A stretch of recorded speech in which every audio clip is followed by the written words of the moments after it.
Joining me now for our weekly technology segment called Monday Reboot, Lewis Campbell is on the line with us this week from Synergy Computer Systems here in Farmington. Lewis, good morning. Good morning. Good to see you.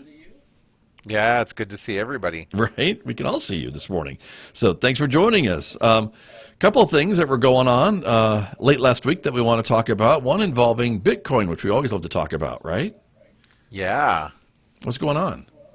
Well, a couple of things. First of all, the digital coin, the crypto coin market kind of crashed on Monday, on January 11th, and basically that eliminated about $200 billion from the cryptocurrency market, which is mostly Bitcoin. So again, just a kind of a cautious tale there. If you're going to invest in cryptocurrency, be prepared for volatility. But the more interesting story is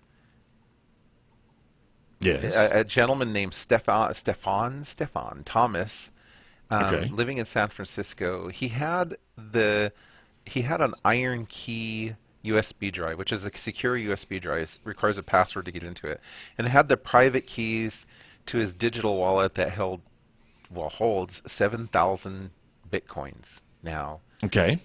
Even with the price drop, that's still worth millions of dollars. Yeah, because one Bitcoin is like, I don't know what it is, but yeah, do the math, everybody.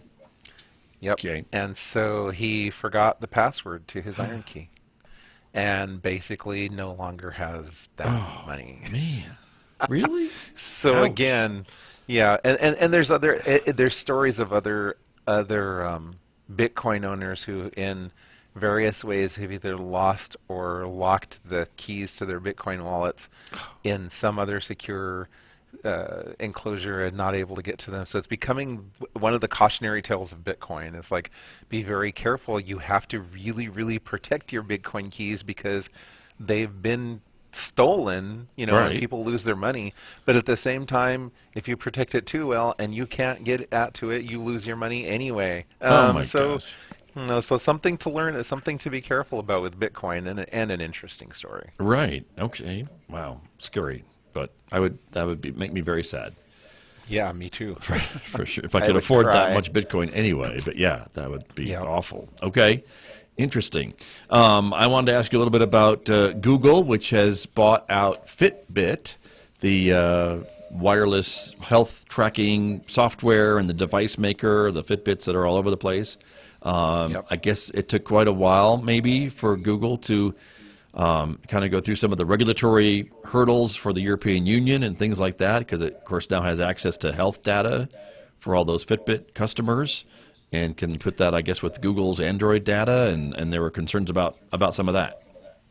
Yeah, and that was a big reason why there was, inquiries and a Department of Justice probe into the merger. Now the probe's still ongoing, but these things had delayed the merger. And really, what had to happen is Google had to reassure people and the government and everybody else that this wasn't about the data. And so Google's kind of adopted this mantra of saying, this deal has always been about devices, not data. They want the Fitbit device to market it and to make money off of it, that supposedly they don't care about the data, or at least that they're swearing to, we swear we'll protect Fitbit users' privacy.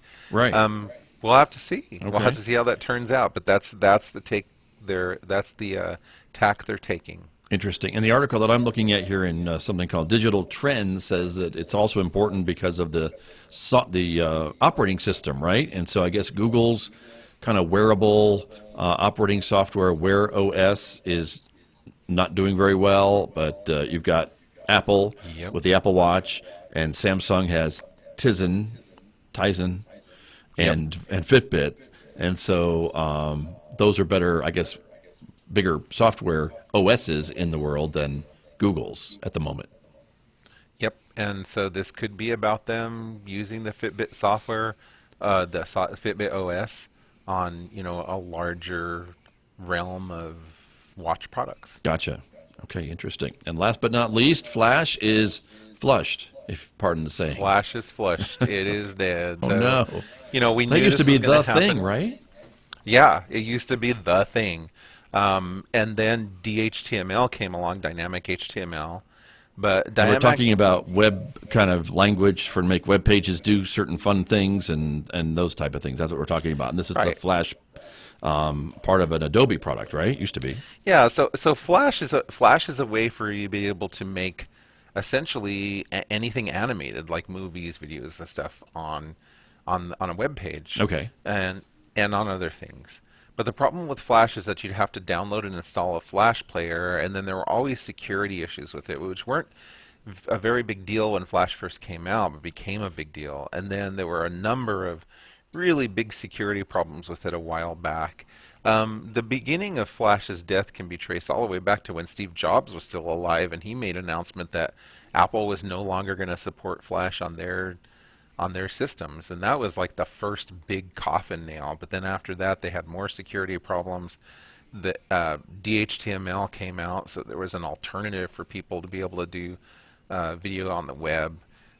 So the industry's kind of moved away from Flash, and there's been more security problems with it. So at a certain point, Adobe kind of threw in the towel, and they announced last year that they were just not going to support it anymore, and that after basically January 12th, 2021, it wouldn't be available to download or anything. That it would be dead. So January 12th was day before yesterday, and it's dead. So if you still have web, sites or anything like that that use Flash, if you have it installed already, it's probably going to work, but you're not going to be able to install it on a new system to be able to look at those things. And so website designers and other people that have made software that use Flash, they really need to move to DHTML or to the Microsoft product or something else. Something else. But Gotcha. Yeah, DHTML is really the big thing. So. Right.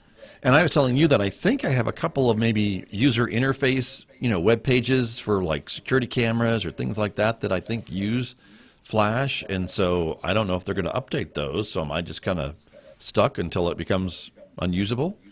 I would hope and think that they would update them, but I think what you said there kind of nails the core of what might be a problem, is that a lot of applications that not necessarily on the web that you install on your local machines to do things like look at IoT devices like your own webcams and stuff, a lot of those applications that you'd install yourself were built, would show the videos using a Flash plugin. Right. So they'll keep working, but when you get new versions of them, hopefully, if there is new versions available, the manufacturer will provide non-Flash versions. The Gotcha. problem will be is if you want to take that same software and install it on a new machine, it may not work. Well, sure. So that could be an issue. Gotcha. All right. Interesting. Well, Lewis, thank you for joining us this week. We appreciate it. Thank you. Have a great week, everybody. All right. You too. Thank you so much. That is Lewis Campbell, everyone. He is my guest every Monday on our technology segment called Monday Reboot right here on KSJE Farmington.